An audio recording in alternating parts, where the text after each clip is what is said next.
कोई मुसलमान वो जी मेरा दोस्त ऐसा नहीं कहे कि मेरे लिए ये स्मशान भूमि बंद कर दी, कोई हिंदू मेरा भाई ये ना कहे कि हमारी स्मशान भूमि बंद कर दे, कोई मेरा क्रिश्चियन बांधव न कहे कि हमारे लिए फैसिलिटी छीन ली। हम बड़े प्रार्थनापूर्वक सबसे कहते।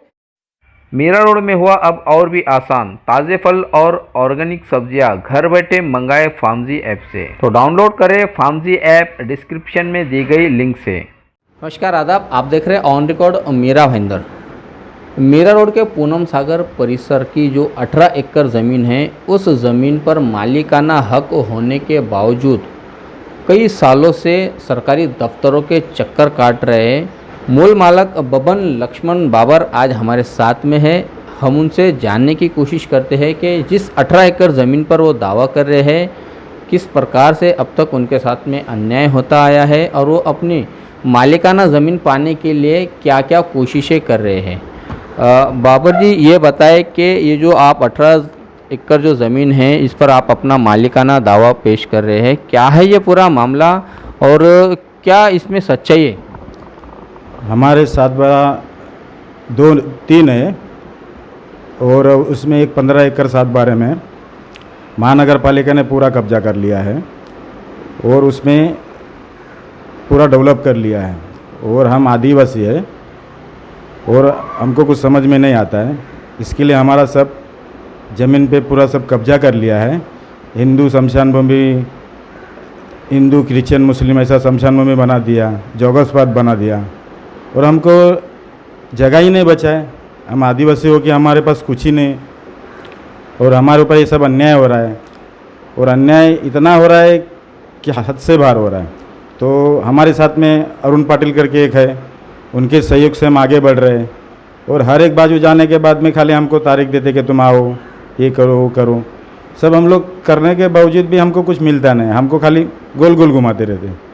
तो अरुण पाटिल जी हमारे साथ में, उनको मैं पावर दिया, वो हमारे साथ में रह के अच्छे से पढ़े लिखे, तो वो सब हमारे साथ में रह के आगे का सब। नमस्ते। सर्वप्रथम ये जो बबन लक्ष्मण बाबर ये व्यक्ति जो है, ये आदिवासी वारली समाज के है और इनके पुरखों के मतलब बाप दादा और पिताजी से खरीदी हुई ये ज़मीन है, जिसमें के 3 7/12 है, जिसमें कि एक है 15 एकड़ का, जिसमें कि आज मौजूदा हालत में जिसमें जॉगर पार्क बना हुआ है और हिंदू स्मशान भूमि बनी है, मुसलमान स्मशान भूमि बनी है, दाऊदी बोहरा स्मशान भूमि बनी है और खोजा समाज की स्मशान भूमि बनी है और क्रिश्चियन लोगों की स्मशान भूमि बनी है और रोड बना है। ये टोटल जो प्रॉपर्टी है पूरी 15 एकड़ में फैली हुई है और बची जो ज़मीन है वो उसमें 3.5 एकड़ जो दूसरे 2 7/12 है उसमें मैंग्रोव है और पूरे CRZ में गई हुई है। अब इसके मतलब क्या है कि डेवलपमेंट के लिए ज़मीन कहीं उपलब्धि नहीं है। अब ये जो ज़मीन है ये पहले से ये बाबर फैमिली को फंसा के महानगर पालिका ने RNA से अपने कब्जे में ले ली और उसका TDR इन्होंने RNA को दे दिया, जो वो टाइम 6.5 लाख फुट था, जिसका DRC नंबर है 1। ये इन्होंने RNA को दे दिया और उसमें बताया गया है कि RNA को हमने पावर ऑफ अटर्नी के आधार पर दिया है। तो जिसमें ये जो पावर ऑफ अटर्नी कहते हैं, कोई रजिस्टर्ड पावर ऑफ अटर्नी नहीं है। According to 1998 rule of stamp act, ये अगर रजिस्टर्ड होती पावर ऑफ अटर्नी तो ये दे सकते थे, वो भी डॉक्यूमेंट बाबर फैमिली के साथ होना चाहिए था, ये कन्फर्मिंग होने चाहिए थे, लेकिन इन्होंने डायरेक्ट RNA को दे दी। इसमें से भी RNA ने अलग अलग जगह पे इसमें से वापरने को दी दिया, शांति स्टार वगैरह ऐसे बिल्डर्स को। अब ये मामले में जब ये बाबर फैमिली पूरे एड़ी चोटी का जोर लगाया तो भी इनको कोई न्याय नहीं मिला, तो इन्होंने हाईकोर्ट के दरवाजे खटखटाए 2010 में।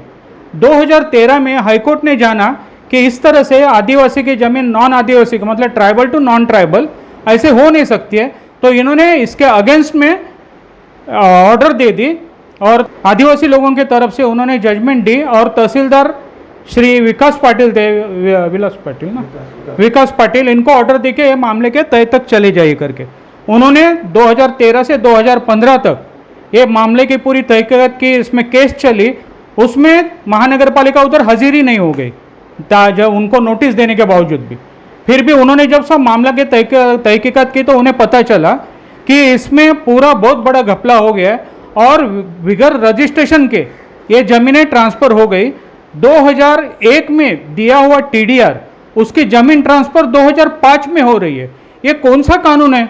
टीडीआर देने के लिए आपको पहले तो ज़मीन अपने कब्जे में लेनी चाहिए, आपके नाम पे होने के बाद और कब्जा होने के बाद, कंपाउंड होने के बाद टीडीआर दिया जाता है। ये तो कोई भी प्रोसीजर किए बगैर इन्होंने टीडीआर दे दिया, इतनी बड़ी धांधली हो गई। उसमें कहीं भी वो टीडीआर देने का भी डॉक्यूमेंट रजिस्टर नहीं, मतलब उसमें गवर्नमेंट का भी करोड़ों रुपए का घपला हो गया, गवर्नमेंट को भी चूना लगा दिया गया। अब ये मामले में बाद में तहसीलदार ने मामले के तह तक जाकर इनके महानगर पालिका का ये नाम उतर गया 7/12 में से, और आरएनए का भी उतर गया और पूरे खेडूत लोगों के नाम चढ़ गए। इसके बाद में भी महानगर पालिका ने अपील कर दिया महाराष्ट्र रेवेन्यू ट्रिब्यूनल में, और वहाँ पे दे दिया कि हमको नोटिस मिला है लेकिन कहीं गायब हो गया। तो महाराष्ट्र रेवेन्यू ट्रिब्यूनल ने ये उनको बेदखल किया है दावे में से, और फिर से सिर्फ वारिस चढ़ाने के लिए फिर तहसीलदार के पास ये दावा आया है। जैसे ही ये अब कुछ ही दिनों में हम अपनी कुछ दिक्कतें वो ख़त्म होने के बाद ये सभी जो हमारे ताबे में जो ज़मीन है, क्यों यहाँ पे जगह पर आकर मंडल अधिकारी और तलाठी ने हमको ये ताबा दिया है ज़मीन का, तो ये ज़मीन जो है कुछ ही दिनों में हम लोग अपने ताबे में लेने वाले हैं। और मुझे बड़े दुख के साथ कहना पड़ रहा है कि मीरा भाईंदर के रहवासी जो ये स्मशान का उपयोग कर रहे हैं, ये जो जॉगर पार्क का खेलने कूदने के लिए उपयोग कर रहे हैं, ये सब बंद होगा। और इसके लिए हम लोग जिम्मेदार नहीं होंगे जब तक महानगर पालिका हमारे हक का टीडीआर हमको नहीं देती है। क्यों आज पब्लिक यूटिलिटी के हिसाब से ये ज़मीन का टीडीआर बनता है 13 लाख फुट। अगर जब तक ये हमें अपना टीडीआर नहीं देते तब तक हम कोई भी इनको हमारी ज़मीनें वापरने को नहीं देंगे। और सबसे दूसरी बड़ी बात कि आदिवासी लोगों की ज़मीन 15 एकड़ एक साथ लेना और बची हुई 3 एकड़ मैंग्रोव और इससे भरी हुई होना, इसका मतलब आदिवासी समाज जो है वो लैंडलेस हो रहा है। और अपने महाराष्ट्र गवर्नमेंट है या केंद्र सरकार के आदेश के अनुसार आदिवासी को भूमिहीन करने का किसी को भी हक नहीं है। और इसके लिए हम चाहते हैं कि ज़मीनें हमको हमारी पूरी वापस दे दिया जाए, और लोग अपना अपना जो फैसिलिटी है जो स्मशान भूमि वापरने का, वो लोग अपना अपना बंदोबस्त कर ले। कल को कोई ये नहीं कहे कि कोई मुसलमान जी मेरा दोस्त ऐसा नहीं कहे कि मेरे लिए ये स्मशान भूमि बंद कर दी, कोई हिंदू मेरा भाई ये ना कहे कि हमारी स्मशान भूमि बंद कर दे, कोई मेरा क्रिश्चियन बांधव न कहे कि हमारे लिए फैसिलिटी छीन ली। हम बड़े प्रार्थनापूर्वक सबसे कहते कि हमारे ऊपर जो अन्याय हो गया उसके खिलाफ लड़ने के लिए हम लोग ये लड़ाई बड़े जोरों शोरों से चालू रखेंगे। और बाद में जो आम जनता को तकलीफ होगी इसके लिए जिम्मेदार नगर सेवक है या यहाँ के आमदार, महापौर या कमिश्नर विमिश्नर, सब उनके पास जाके सब अपने अपने जो तकलीफ है वो लगाए, क्यों आगे जाके हमसे कोई भी सहकार्य की उम्मीद न रखे। पाटिल जी, थोड़ा मैं आपको रोकूंगा कि जैसे कि अक्सर देखा गया है कि यहाँ के जो पुराने लैंड ओनर हुआ करते थे, और एक ही खानदान में करीब 10 लोग, 20 लोग, 25 लोग ऐसे लोग हुआ करते थे, और वो लोग क्या है ना कि अलग अलग अपने अपने तरीके से बिल्डरों को ज़मीनें चाहे फिर वो एमओयू के माध्यम से दिया करते थे या फिर अन्य माध्यम से दिया करते थे। तो एक ही प्रॉपर्टी को 2-2, 3-3 मरतबा भी बेचा गया है जो प्रॉपर्टी के जो ऑनर है उनके द्वारा। कहीं ये उसमें से भी एक मामला तो नहीं है कि कुछ लोगों ने जो 7/12 पे जिन लोगों के नाम हैं, जितने भी आपने बताए 10-15 लोगों के नाम है, उनमें से कुछ लोगों ने बिल्डर को बेच दिया, आरएनए बिल्डर को बेच दिया है, और आरएनए बिल्डर ने फिर उसको डेवलप किया है या किसी और बिल्डर को दिया है। ये ऐसा कोई मामला तो नहीं कि कुछ लोगों ने बेच दिया और आपको बेचने का मौका नहीं मिला तो फिर अब आप ये इस तरह की लड़ाई लड़ रहे हैं? नहीं, इस तरह का कोई इसमें बात नहीं हुई है कि टोटल जो हमारे 51 मेंबर्स है ये फैमिली में, लेकिन सब एक साथ रहते हैं। और किसी ने भी जो ये जो फैमिली है, जो इसमें से जो बाबर ग्रुप है, अपना बबन बाबर, इन्होंने कानूनी लड़ाई लड़ने के लिए मुझे हक दिए, और किसी से भी आज तक ये फैमिली ने कोई भी एग्रीमेंट नहीं किया है, कोई भी पैसे नहीं उठाए। सिर्फ जो शुरुआत में 91 में साईनाथ बिल्डर ने इनसे फंसा के इनके डेवलपमेंट राइट लिए थे, जो कि बोल रहे थे कि हम इसको आपको टीडीआर दिला देंगे, ऐसे करके उन्हें वो टाइम पता नहीं चला था। जबकि आज गए 6 साल से मैं ये मैटर में हूँ, मेरी जानकारी, क्यों मैंने बहुत सारे पेपर नोटिस भी इसमें दिए, तो कोई भी आदमी या कोई भी संस्था, कोई भी बिल्डर इसमें आज तक क्लेम करने को आगे नहीं आया है या किसी के इसमें कोई हक नहीं है। ये पूरी फैमिली जो है एक साथ मिलकर लड़ रही है अपने हक के लिए। अब ये बताएं कि इस कई सालों से आप इनका साथ देते आ रहे हैं, तो फिर आप पर भी कहीं ना कहीं राजनीतिक दबाव लाने की कोशिश की गई होगी, या आपको भी कहीं ना कहीं जो कि खरीदने की कोशिश की हुई है, इस तरह के भी कोई प्रयास हुए हैं? नहीं, कोशिशें तो बहुत हो गई, लेकिन जैसे मेरे पहले से एक आदत है कि जो कमज़ोर है उसके लिए लड़ना है, मुझे खरीदना ये बहुत असंभव बात हो के बहुत कोशिशें हो गई इसमें, लेकिन अच्छे अच्छे राजकीय लोग हैं, बड़े बड़े गुंडे हैं, बहुत लोगों ने सब कोशिश की, लेकिन मैं किसी से भी ना तो दबा हूँ ना दबूंगा, और ये लड़ाई हमारी अखंड जारी रहेगी जब तक हम लोग के जान में जान है। हम लोग ये लड़ते रहेंगे, और ऐसे ही लड़ते लड़ते हमारे पीछे हमारा कुछ भी हो गया तो हमने वैसे भी पुलिस कंप्लेंट्स वगैरह दे के रखी है कि किन किन लोगों से हमको खतरा है, और इसके लिए हमने पुलिस स्टेशन में वगैरह सब कंप्लेंट सब दर्ज करके रखी है। और कुछ भी हो गया तो ये लड़ाई सब कभी ख़त्म नहीं होगी, एक कायम के आगे आगे लड़ाई चलती रहेगी। आप एक लाइन में ये बताइएगा कि आपकी इस वक्त क्या मांग है, आप क्या चाहते हैं, और क्या आपको इस वक्त किस रूप से न्याय मिलना चाहिए? अभी इसमें जो न्याय मिलने की जो बात है, तो आदिवासी की 15 एकड़ लैंड इन्होंने रिजर्वेशन में ले लिए, जो कि इनको कोई हक नहीं, 25% के ऊपर से महानगर पालिका या कोई भी संस्था किसी का भी जमीन ले नहीं सकती अपनी यूटिलिटी के लिए। तो यहाँ पर जो हमारी ज़मीन ली है उसमें जो खाली ज़मीनें हैं कि उस स्मशान भूमि जो है वो हम डेवलपमेंट के लिए ले नहीं सकते, उसमें हमको कोई डेवलप कर नहीं सकते, तो हम उसकी TDR लेने के लिए राजी है, लेकिन जॉगर पार्क और वॉलीबॉल ग्राउंड ये हमको वापस दे दे, और वो हमको आर जोन करके दे दे, तो ताकि हम उसको डेवलप करें और जो TDR मिले उसके ऊपर करके हम लोग आदिवासी का भला कर सके, और हमारी खुद के भी हम लोग भला करके ले सकते हैं, यही हमारी मांग है।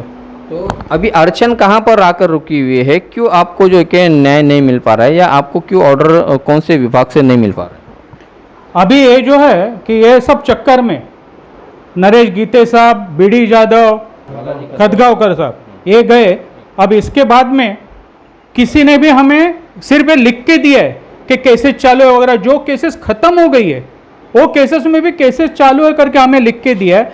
मतलब ये जो है हमारे ऊपर इस तरह से प्रेशर ला रहे कि अभी तक ये केस फाइनल नहीं हो गई है, इसके लिए हम इसमें डिसीजन नहीं ले सकते है। सच में देखें तो केस फाइनल हो चुकी है। एक जो अपर तहसीलदार नंद कुमार देशमुख, इनके पास हमारे एक केस जो चालू है जिसमें कि सिर्फ वारिसों के नाम डालने हैं, वो ख़त्म होने के बाद हम लोग ये जो ज़मीन है अपनी कब्जा कर लेंगे, और अगर महानगर पालिका चाहती है तो इसका हमें मुआवजा या TDR या कुछ भी चाहते वो हिसाब से वो दे देवे, और हम ये मामले में पीछे हटने को तैयार है अगर कोई अच्छी तरह से हमें इसका मुआवजा मिले या कुछ चीज़ से हमारे ऊपर अन्याय न हो। बहुत बहुत धन्यवाद हमसे बात करने के लिए। यह है अरुण पाटिल, लीगल एडवाइज़र है। बबन लक्ष्मण बाबर नामक जो यहाँ पर फैमिली रहती है, जो आदिवासी फैमिली से आते हैं, इन सभी लोग कम पढ़े लिखे होने के चलते इनके इसी कम पढ़े लिखे का फ़ायदा उठाया गया है, चाहे फिर वो बिल्डर द्वारा उठाया गया हो या मनपा द्वारा उठाया गया है। लेकिन इन्हें जिस तरह से अरुण पाटिल जो एक लीगल एडवाइज़र है वो मदद करते आ रहे हैं, उनके अनुसार तमाम कोशिशें की गई है, तमाम सरकारी दफ्तरों में हकीकत दिखाई गई है, पेपर पर दिखाया गया है कि मूल मालक ये है और उनके साथ में चीटिंग हुई है, फ्रॉड किया है बिल्डरों ने, कि वो रजिस्टर ना होने के बावजूद भी उसका TDR मनपा प्रशासन ने दिया है, टाउन प्लानिंग ने दिया है। तो कहीं ना कहीं यहाँ पर भ्रष्टाचार की भी एक बहुत बड़ी बू नज़र आती है कि यहाँ पर भ्रष्टाचार हुआ है। बहरहाल अब इनका मानना है कि इनका जो सालों से जो लड़ाई चलती आ रही थी अपना मालिकाना हक पाने को लेकर, अपना अधिकार पाने को लेकर, वो लड़ाई अब अंजाम तक आकर पहुंची है। और जैसे कि ये जो ज़मीन, जिस 18 एकड़ ज़मीन में से 3 एकड़ ज़मीन करीब वो मैंग्रोव और CRZ में चली जाती है, और 15 एकड़ ज़मीन पर जो डेवलप हुआ है, जहाँ पर कब्रस्तान, शमशान भूमि, सिमेट्री और अन्य जो चीज़ें बनाई गई है एक संस्था द्वारा, जॉगर्स पार्क बनाया गया है संस्था द्वारा, तो उस ज़मीन को अब ये अपने ताबे में लेने के लिए तैयार है, रेडी है। बस इनको साथ चाहिए मनपा प्रशासन का, इनको साथ चाहिए तहसीलदार ऑफिस का, कि जहां से इन्हें ग्रीन सिग्नल मिले। इनको इनका न्याय देने में ये दोनों सरकारी दफ्तर कितना अहम और रोल निभाते हैं हमें आने वाले दिनों में पता चलेगा। बहरहाल जिस तरह इन्होंने दावा किया है कि ये ज़मीन इनकी है, मालिकाना हक इनका है, तो यहाँ पर मनपा प्रशासन को भी न्याय करना होगा। जो अधिकारी है उन्हें भी कहीं ना कहीं अपने ज़मीर को झिंझोड़ना होगा कि इन्हें न्याय देने में किस तरह से पहल की जाए, किस तरह से आगे आए।